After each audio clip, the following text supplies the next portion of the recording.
کہ دنیا تمہارے لیے ایک قید خانہ ہے، اور یہ یہاں تو تم مسافر بن کے آئے ہو، یہاں تو تم راہگیر بن کے آئے ہو، تمہارا اصل ٹھکانہ تو تمہارے رب کریم نے جنت میں تمہارے لیے تیار کیا ہو۔ تو مسائل کے موقع پر جو مسلمان کی سوچ ہوتی ہے وہ تو معاشرے میں قوتیں پیدا کرتی ہے،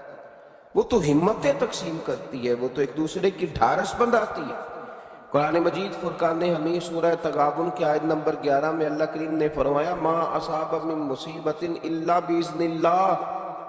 فرمایا کسی کو کوئی مصیبت نہیں پہنچتی مگر اللہ کے امر کے ساتھ، اللہ کے حکم کے ساتھ، اللہ کی حکمت کے ساتھ۔ یہ مسلمان راسخ کر لے بات اپنے سینے میں، الا باذن اللہ،